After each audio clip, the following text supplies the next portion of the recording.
At 11:40 p.m. on Friday, the 7th of August, 1936, the BBC broadcast part of J.R.R. Tolkien's translation of Pearl on London Regional Radio. The Radio Times listing described the text as perhaps the loveliest of Old English poems, and Tolkien's translation as modernized in such a way that it keeps all the delicacy and atmosphere of the original medieval poem. With this 20-minute broadcast began a long-lasting, albeit often combative and strained, relationship between Tolkien and the BBC.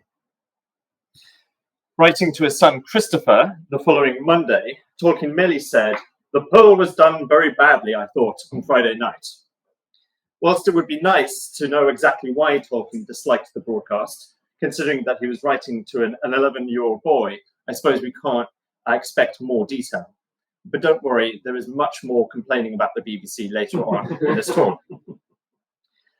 So in this talk, I want to examine Tolkien's relationship with the BBC and put it into historical context. I will be focusing on the broadcast of his translation of Gawain and the Green Knight in 1953, as the piece of work he was most closely involved in at the BBC. Every line of the 5 programmes were either written or translated by him. I will argue that although Tolkien's relationship was often difficult and strained, particularly towards the end of his life, it was also engaged and at many times enthusiastic on both sides. Furthermore, despite the difficulties, Tolkien's work with the BBC benefited him not only financially, but artistically, helping him improve his aloud reading skills and perfect the sound and rhythm of his written work. And my main sources are Christina Scull and Wayne Hammond's extremely helpful chronology volume in their companion and guide, and the new expanded edition of the Letters of J.R.R. Tolkien published in 2023. Following the broadcast of Tolkien's translation of Pearl in 1936, the BBC wrote to Tolkien again in November 1937, shortly after his lecture Beowulf, the Monsters and the Critics had been published in July, and The Hobbit had been published in September. This time, C.V. Salmon asked Tolkien to speak about Beowulf and read out part of the poem in Old English. After several back-and-forth letters and a visit from Salmon to Tolkien in Oxford, the talk morphed into one on Old English poetry in general, and went from about 20 minutes down to around 30 minutes. Tolkien wrote at least 4 drafts, struggling to get his points down to such a short running time. His talk was the 6th and final part of a weekly series titled Poetry Will Out, about different poetic traditions from around the world. The previous talk was by E.B. Gordon, who co-edited Gawain and the Green Knight with Tolkien when it was published in 1925. Tolkien rehearsed the talk in London on Monday, 10th of January 1938, and it was broadcast on Friday the 14th at 10:45 p.m. This time, Tolkien broadcast to the whole country rather than just the London region. No reaction to Tolkien's 1938 broadcast is recorded in the published letters, and if he gave the talk live, which he almost certainly did, he would not have been able to listen to it anyway. But whatever he might have thought of the way the talk sounded, the fact that he kept editing the text in 1940, 42, 43, 45, and 48 suggests that he did not think the content was perfect, and in classic Tolkien fashion seemed resistant to let go of it. The BBC had only been running for 14 years when Tolkien's work was first broadcast by them, and only in its current form as a non-commercial public corporation rather than a private company for 9 years.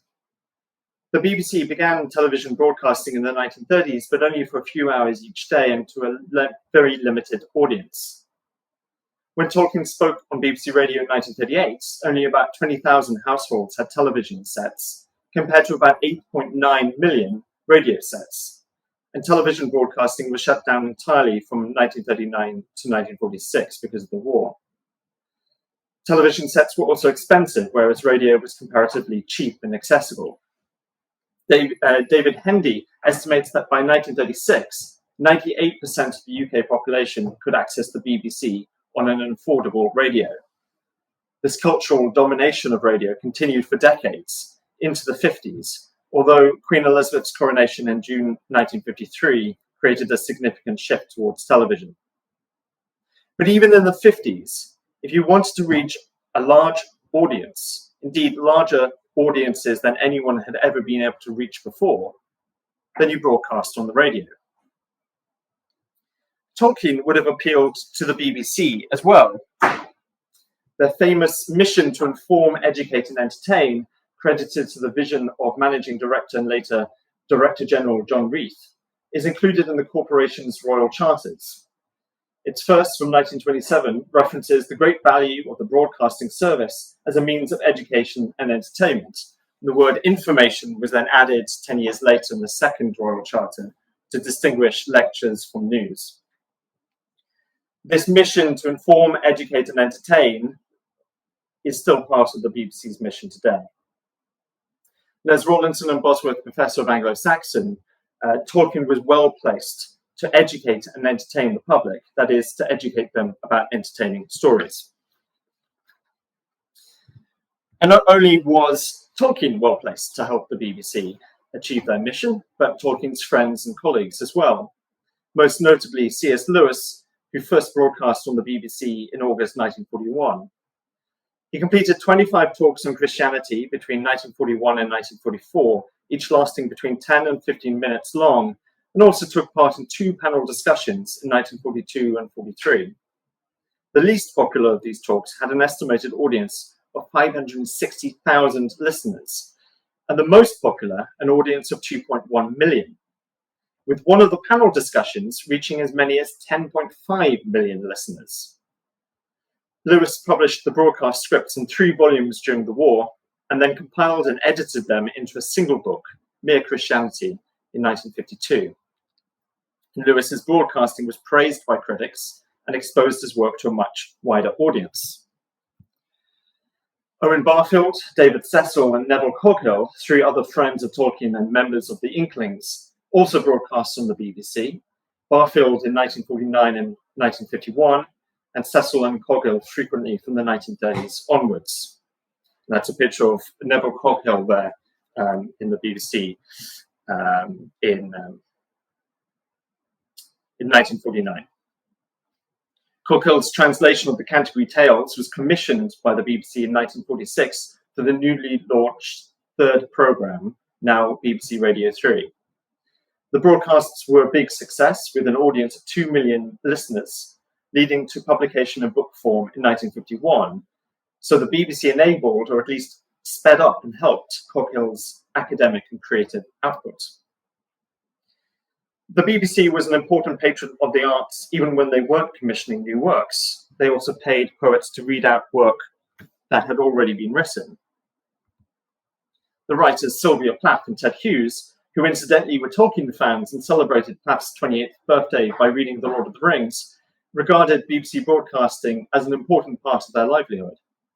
By 1960, Plath said the BBC had become a lifeline for both of them, with Ted earning $1,500 in the first 3 months of 1961 at about $3 a minute.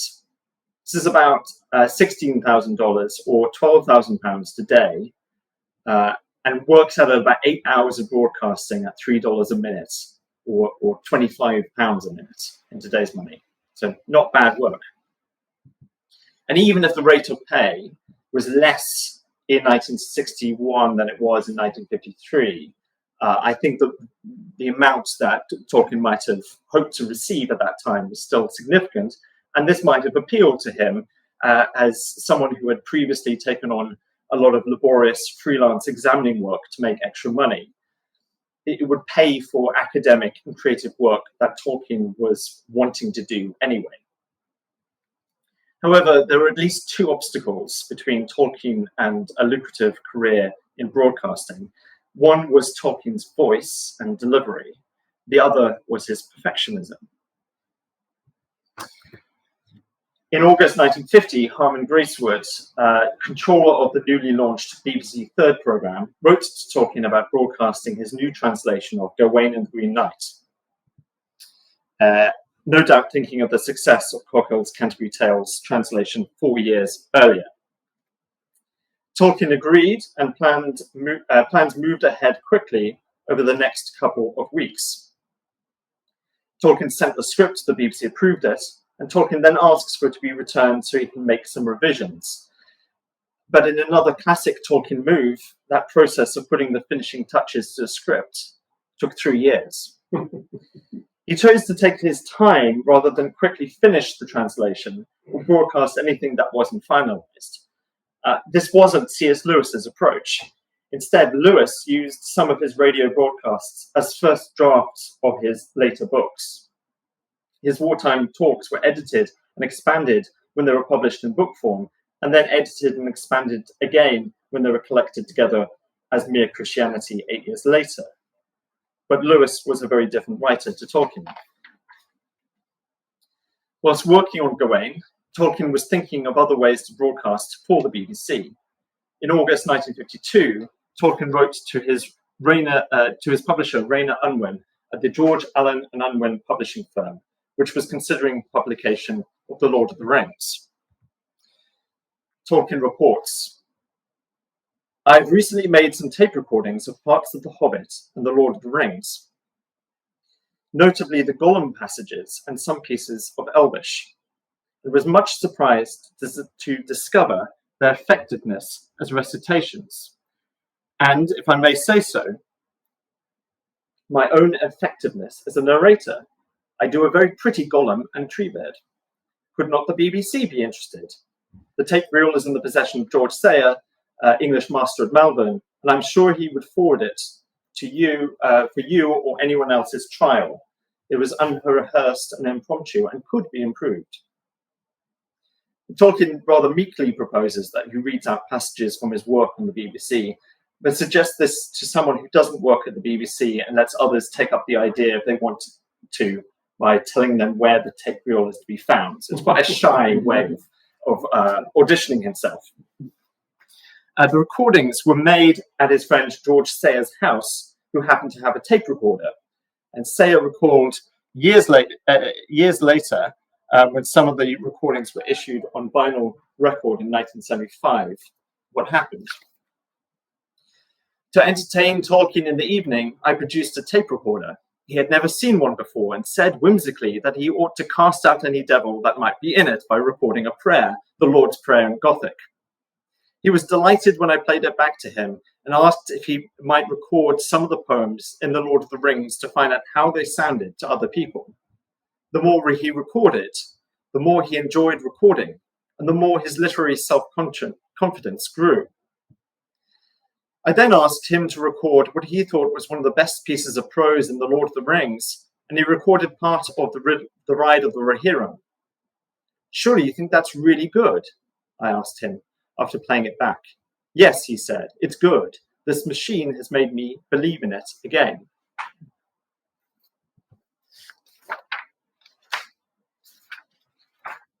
The story demonstrates the power that broadcasting, even to a very limited audience of himself, George Sayer, and his wife Maura, could have on Tolkien, boosting his confidence in his prose and poetry after hearing it played back.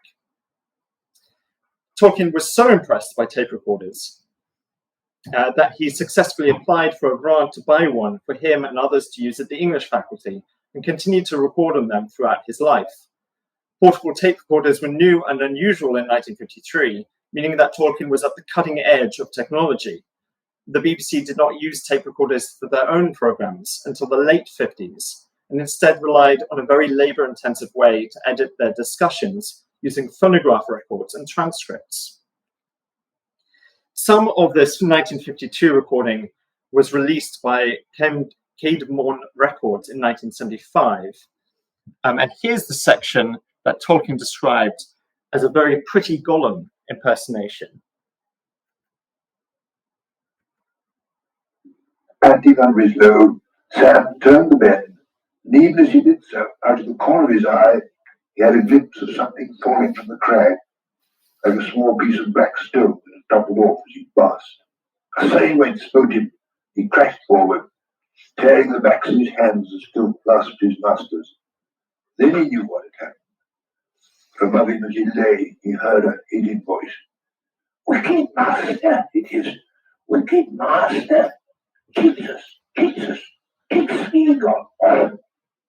You mustn't go that way. He mustn't hurt precious. Give it to Smeagol, yes. Give it to us. Give it to us. Andy Van Rislow, Sam, turn the... Sorry, it's on a loop, but we don't necessarily need to hear that again because it's quite intense. I've highlighted the extra cheats us because that's not in the published version. So either Tolkien was embellishing and just repeated it twice, well, repeated it really 3 times in the recording, or he changed his mind about the way that sounded after recording himself and listening back to it. As a recording, it has some issues as delivery goes. The word past sounds like bast in Tolkien's sometimes nasally voice, and the words sudden weight smote him is said so quickly it's difficult to understand what it means. But the Gollum performance is delightful, and of course hearing the author himself read from his own work is invaluable.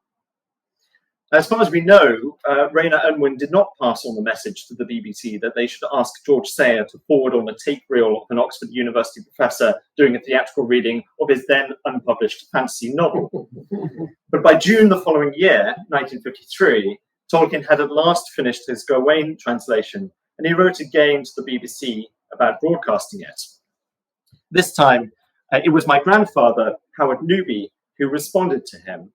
And I've got 2 photographs of my grandfather, one representing his life as an author, as P.H. Newby, and the other one in his more serious BBC role. It's difficult to see. Is that better? Okay, there you go. Thank you. Although the collected letters describe Newby as controller of the 3rd programme at this point, in fact, he was only a talks producer, having joined the BBC just 4 years previously. Tolkien mentions that he has recently delivered the W.P. Kerr lecture in Glasgow on Gawain and the Green Knight to an audience of 300, and which was met, he thinks, with considerable approval. He continues, I should like to know whether you are still willing to consider the subject. If you are, I will submit a complete translation for your consideration. I do not propose that this should be read in entirety, but if you wish to go further in the matter, I will myself suggest a suitable selection. Some introductory remarks and comment would, I think, be necessary, though these must, of course, be very brief and untechnical. As a broadcast, the thing must be able to stand more or less by itself on its merits. It's interesting how technical Tolkien is thinking about the broadcast format and his audience.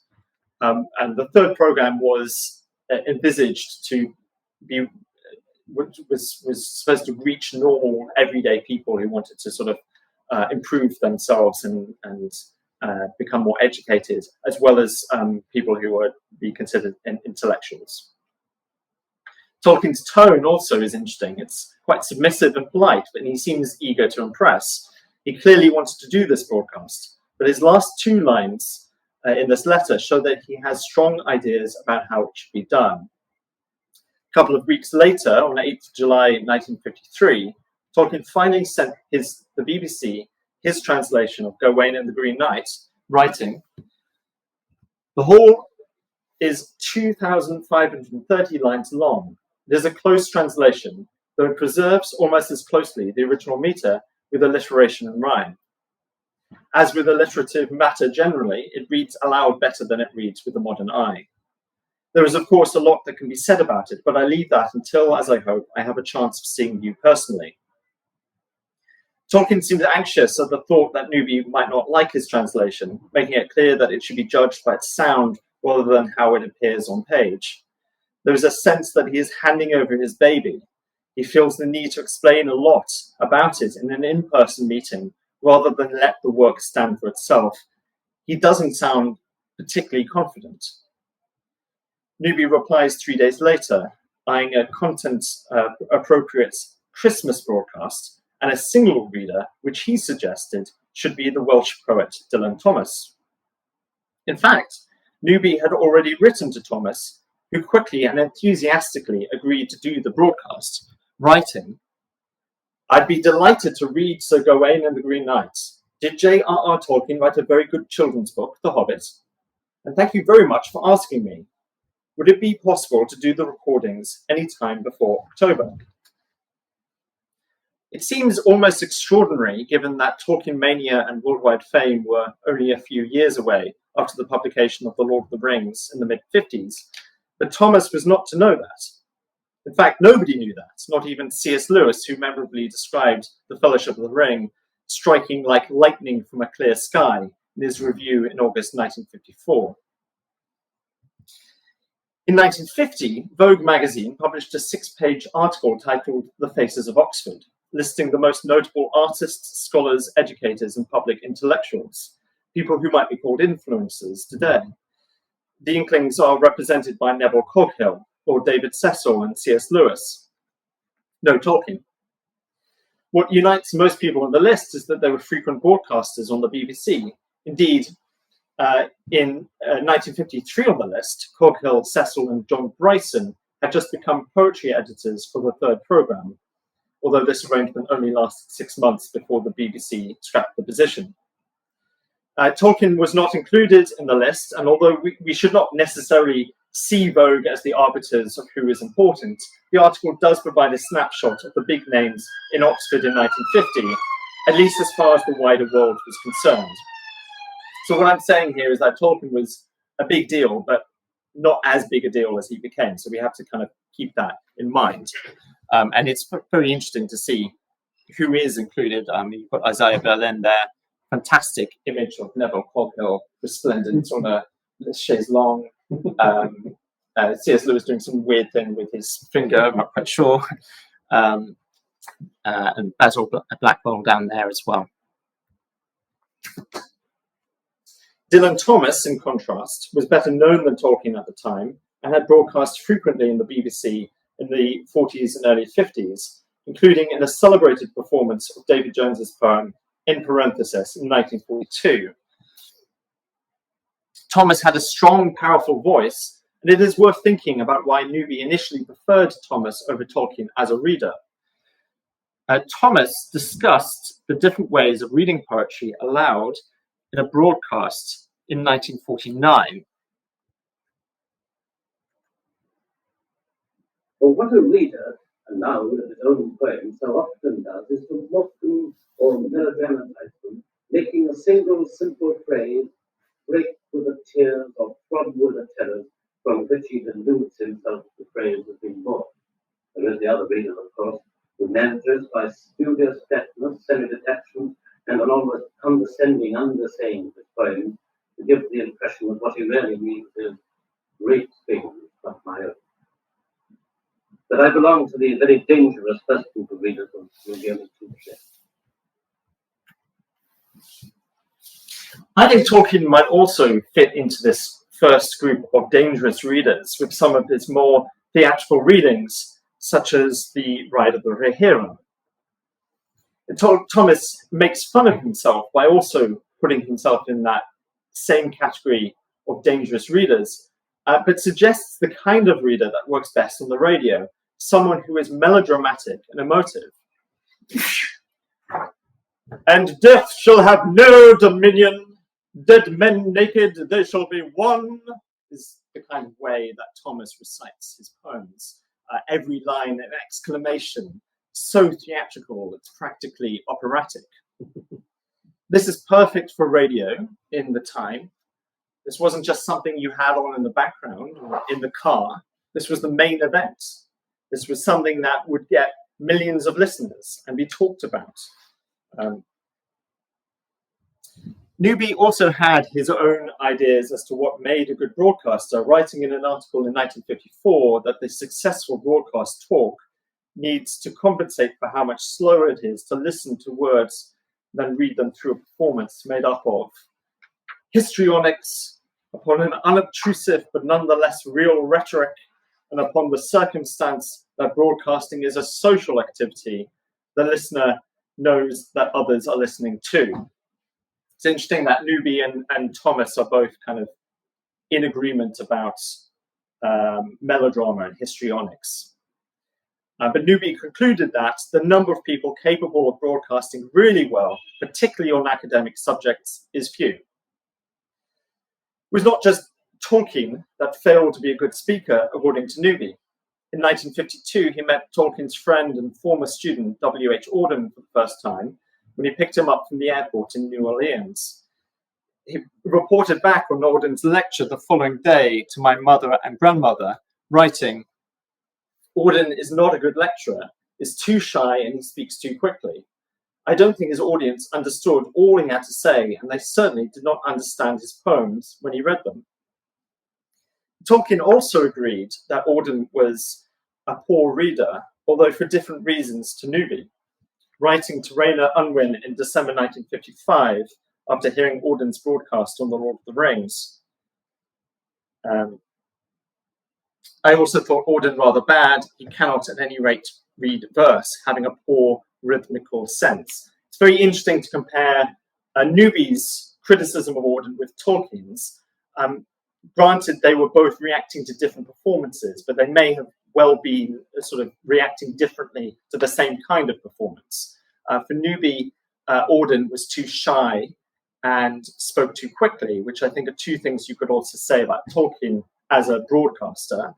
But for Tolkien, the problem wasn't with the speed or the confidence, it was the rhythmical sense, which is not something that Newby mentioned. So I think they might have just had very different ideas about what made a good reader. Dylan Thomas, however, had proven himself to be a good broadcaster at the BBC. Still, Newby was taking a risk choosing Thomas over Tolkien, as Thomas had long struggled with alcohol addiction. As Newby later said to my mother, the problem with Thomas is that you didn't know who you were going to get, someone brilliant or a nightmare to work with. In the early 50s, Newby's BBC colleague Douglas Cleverdon was working with Thomas on the radio play Under Milkwood, commissioned for the third programme, and sometimes that meant travelling to pubs and train stations to retrieve the script after Thomas had drunkenly mislaid it. In true form, Thomas ended his letter in 1953 to Newby with, "I'm coming to London next week. Shall I give you a ring? Perhaps we could have a drink together. And could I then get a copy of the translation?" In the end, Thomas's trip to America clashed with the recording dates, but also, very sadly, he passed away from a chest infection just a few months later after agreeing to read Tolkien's translation on 9th of November 1953, and that's his grave in Larne in South Wales, which I visited a few years ago. But even with Thomas's scheduling problem, Newby seemed to be considering other options for reader, including Tolkien himself. He visited Tolkien at Merton College on the 31st of July, when Tolkien pitched himself as the reader of an introduction, which he performed for Newby's benefit. According to Newby, Tolkien read quite well, but not well enough to do the whole poem, but he still offered Tolkien the opportunity to audition for the role in a BBC studio. Tolkien prepared for this audition, reporting back on the progress to his friend George Sayer on August 31st. He writes, "Immediately after Vivas, Newby of the talks department descended on me." It makes him sound like some kind of vampiric force from out of the shadows. The upshot is that my translation is being taken in toto, uncut, as the basis of 6 broadcasts at Christmas. But they do not take equally kindly to me as the actual performer. However, I go to London tomorrow for an audition. This is where a tape recorder would have been so helpful. I had to hire a horrid old sound mirror, the best I could get locally, but it was very helpful in matters of timing and speed. With the help of Christopher and Faith, his son and daughter-in-law, I made some 3 voice experiments and recordings of the temptation scenes. An enormous improvement, an assistant to the listener. Chris was making an extremely good, if slightly Oxonian, Gawain before we had to break off. Not only did Tolkien use a tape recorder again, but he appears to have become a bit of a recorder connoisseur, judging the bad quality of the old sound mirror, referring to a device manufactured in Britain between 1948 and 1954. Although the technology was only 5 years old, this was apparently too old for Tolkien, the tech head, who needed something better and more cutting edge. So once he got over the fact that he had to recite the Lord's Prayer in Gothic into one, he was quite keen on tape recorders. Tolkien also seemed unhappy, even a bit scared of Newby and the BBC, who have not taken kindly to him and even descended on him. Tolkien's audition happened on the 1st of September 1953, and he reflects on it in a letter to Newby written a couple of days later, written in a much more enthusiastic and complimentary way than in his letter to Sayer. Tolkien writes, "I must thank you again for your entertainment and your patience. I have no doubt that you meet many men on hobby horses, but I do not think the fine Fardor nurture, Gawain, himself would find fault with your courtesy in dealing with them. I sympathize with your feeling of burden, as I have no idea myself how I shall cope with what this year still has in store for me." My mother remembers talking to her father about Tolkien and explained the reference to his feeling of burden to me. According to her, Newby found it difficult to persuade Tolkien not to read his own poem. Newby, my grandfather, was a non-confrontational person who was now required to settle disputes and tell people what to do, even a 61-year-old, highly accomplished Oxford professor. When he himself was young, he was 35, in fact, practically the same age as Tolkien's eldest son, John, and had only been at the BBC for 4 years at that point. To resolve this, he told Tolkien that there were many other people who wanted to read the poem, that he was burdened with their requests and the desires of those higher up than him at the BBC. It was a gentle way to prepare Tolkien for broadcasts that did not use him as one of the poem's speakers. The poet Anthony Thwaites gave a sense of what Newby was like at that time, and indeed was like in general. His description of him matches my own memories of him in the 1990s. Thwaites says, "I first met Newby in December 1954. He was shorter than me, which was a comfort, large-headed, and with something of the build of a well-turned-out jockey. He spoke quietly but firmly, and was kind in teaching me how to speak my script. In our professional dealings, I was always aware of 2 things: his quiet, precise defense of high standards, and his equally quiet, precise caution." In other words, Newby was quiet, and was not one to force his will on others, even when he was required to do so by the standards of broadcasting he needed to uphold. But sometimes he needed to do those things. Tolkien didn't make Newby's job any easier for him with the amount of preparation he did to read out the poem and his willingness to audition. His letter to Newby on 1st of September continued, "It was very good for an elderly professor," Tolkien was 61, "who had been too long and too often in the position of critic to be put through it. You are not very easy to please. If one can assume that the record that you played back to me would, on the average set, come through with anything like the clarity that it had in the studio, I can only say that it sounded to me better than most things I've listened to of the sort. More interesting, more variable and unexpected.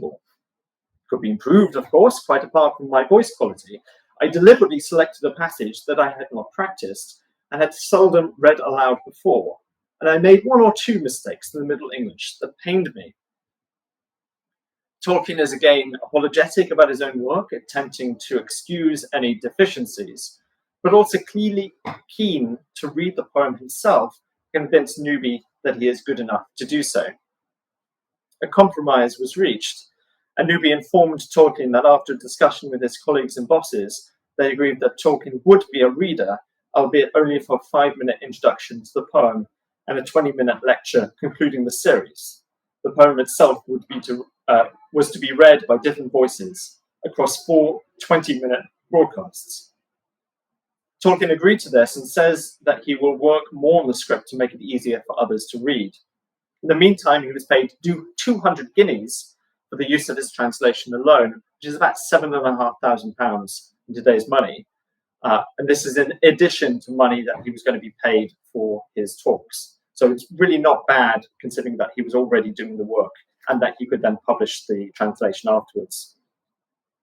Tolkien also supplied this Radio Times article about the poem.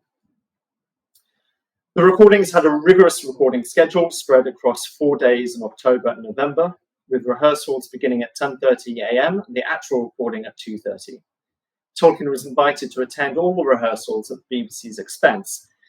In the end, he only attended 3 out of 5, including the one for his own talk. Unable to meet others because of an unfortunate combination of laryngitis, lumbago, and sciatica, although his own tape recordings of the poem were played to the actors so they could hear how he wanted them to read the lines. Tolkien's illness was bad timing and hampered his ability to work on his own talks and supervise the rehearsals and recordings. As he wrote to Newby on the 6th of November, "The germ renewed its assault on my throat at the end of last week, and my attempt to disregard it and carry on was ill-advised. All this ought to have been great fun, and for me the crown of a good many years' work, and not a matter of tired effort."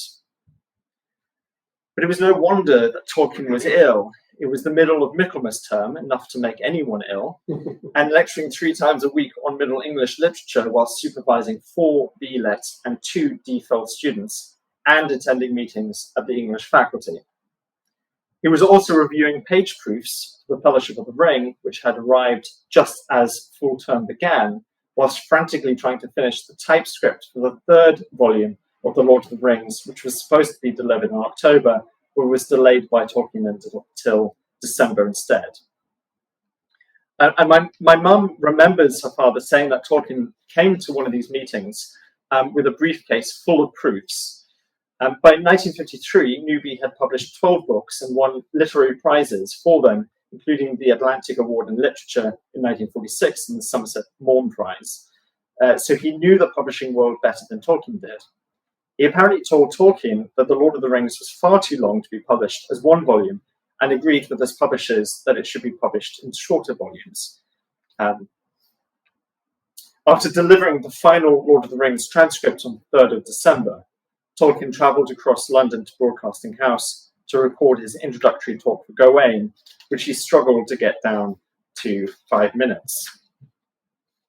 The introduction, together with the first part of the poem, was broadcast at 10:25 p.m. on Sunday the 6th of December. The BBC had assembled a cast of actors for the different roles, each with a significant acting experience. They would also continue to have impressive acting careers after the broadcast. For example, Peter Augustine, who played Gawain, would go on to star alongside Dirk Bogarde and a young Christopher Lee in the 1957 film Ill Met by Moonlight.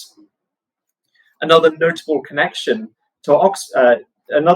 fact is that Jill Balkan was married to C.Day Lewis, who I always think of as a kind of parallel universe version of C.S. Lewis, who had become professor of poetry at Oxford in 1951, and their son, Daniel Day-Lewis, also went on to become an actor, famously. But sadly, Tolkien did not appreciate the star-studded cast. On the 10th of December, he wrote to his friend Catherine Farrar, "It is really a great work of charity to be so nice to me at this time. As you may guess, I am suffering acutely. I thought the broadcast was awful and was quite crumpled on Sunday. I agree heartily with all that you say. I was ill and unable to go to the rehearsal of part 1. I think I had a little effect on parts 2 and 3. I hope so. Also, the great work becomes grim under the tedious necessity of seeing it through." Tolkien's Aunt Jane was more positive about the broadcasts, although also criticised the actors when she listened whilst reading Tolkien's script. Although interestingly, when she listened again to the repeat without the script, she thought the actors sounded much, much better.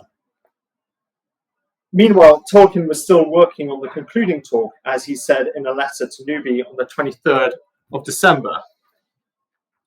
"I have been involved in every kind of bother, getting more and more frantic and spoiling more and more paper.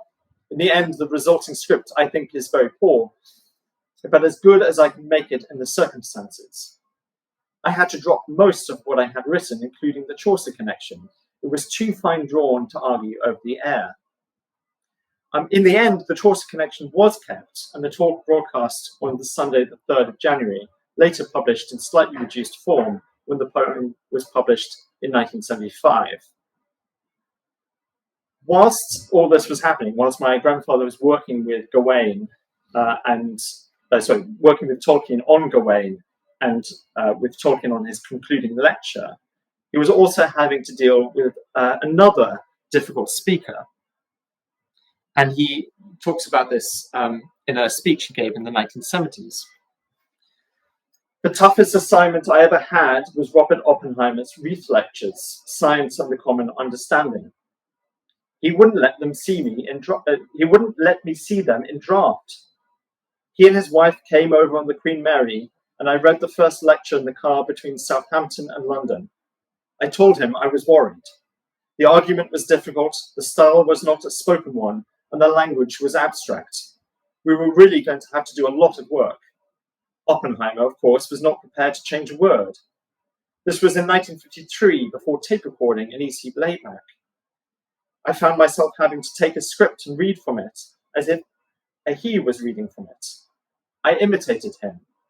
I must say that he took it better than an earlier speaker who had been subjected to the same technique, and in the 2.5 weeks he was here, Oppenheimer, in all fairness, worked hard to get those 6 lectures right.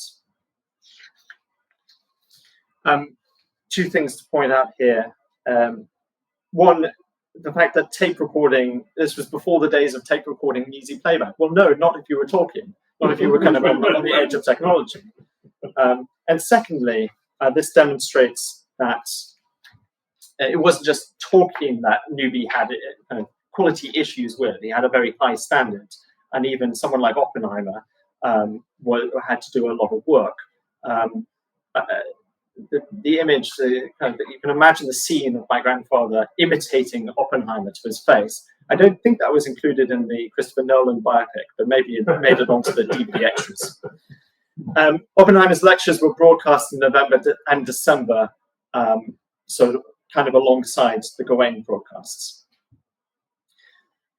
Newby waited a few months before contacting Tolkien again, this time after the Gawain broadcasts had happened. This time he asked if Tolkien might give a talk on 18th century grammarians based on conversations he had with Tolkien in between rehearsals. Tolkien said that he was not knowledgeable enough and too busy to do such a talk, but pitches a different broadcast instead in a literative verse drama set during the aftermath of the Battle of Maldon. This has been published as the homecoming of Beowulf's son in the academic journal Essays and Studies in October the previous year, in 1953. He offered to send Newby a copy of the drama, and also included Rainer Unwin's blurb for The Lord of the Rings, which he says made him blush, adding, "You should hear me read some of the scenes," perhaps hoping that Newby will ask him to do a performance of The Lord of the Rings for the 3rd programme. Instead, Newby passed Tolkien's drama to his colleague Rainer Heppenstall, who worked with him to have it broadcast. As with Gawain, Tolkien recorded the poem on tape to help the professional actors do an accurate reading, and perhaps in the hope of doing the reading himself. And we have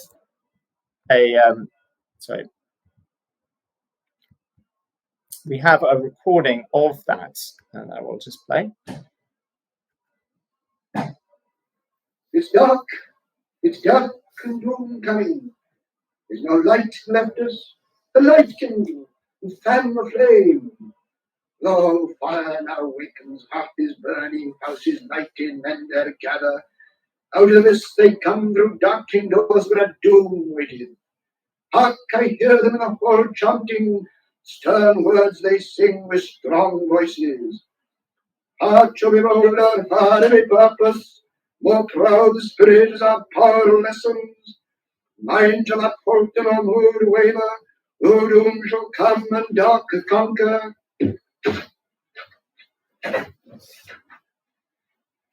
Hey, what a bump to you. My bones are shaken and my dream shattered. It's dark and cold.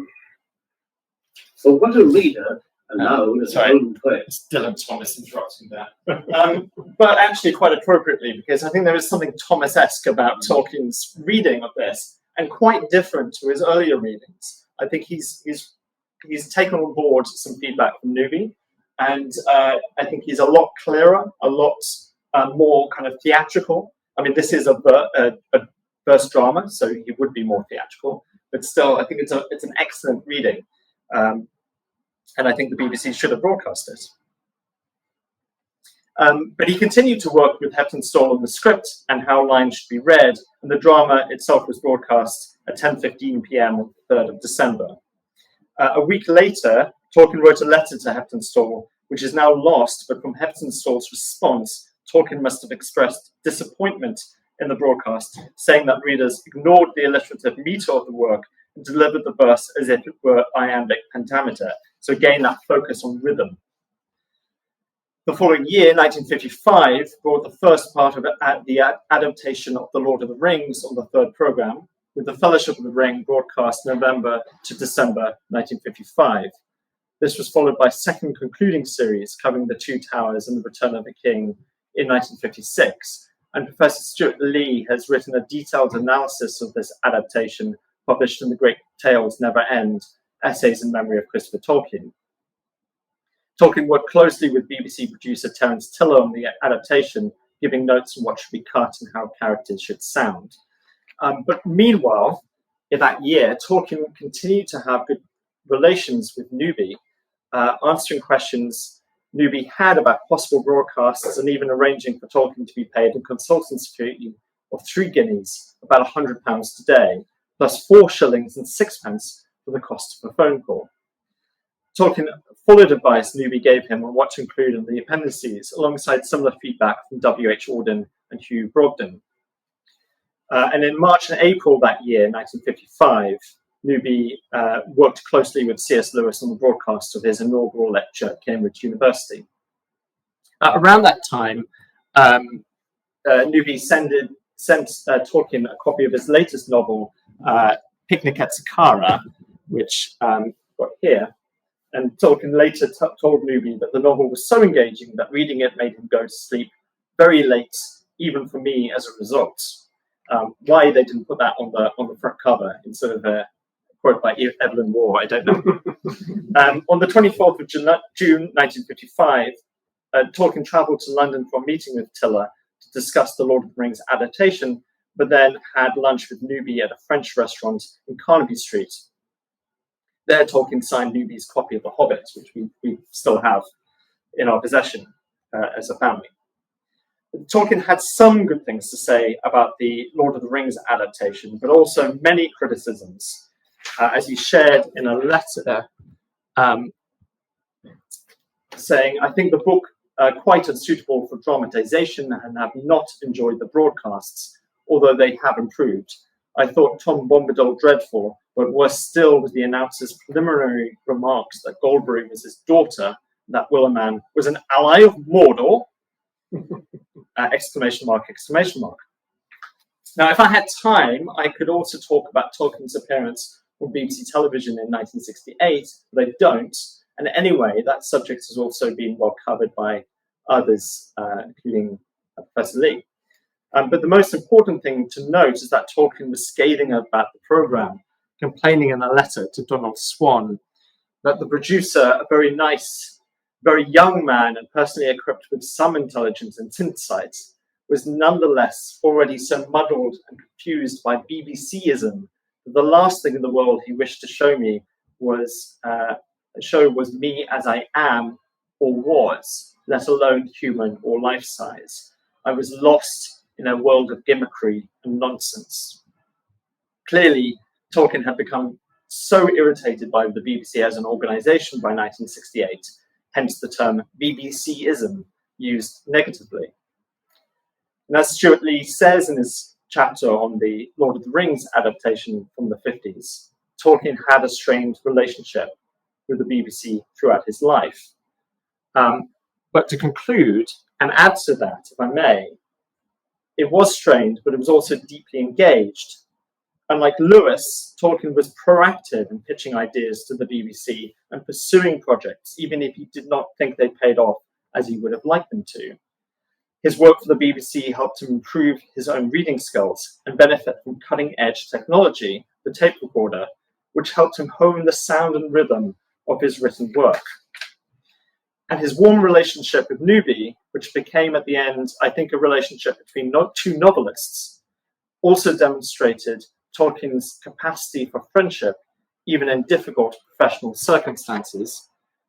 And I leave you with this image of myself with Howard Newby in 1988. And if you're interested in learning more about Newby, you can visit the website phnewby.net, or purchase his Booker Prize-winning novel, Something to Answer For. They have a copy in Blackwell, so because I was there earlier and I saw it. But thank you very much for listening.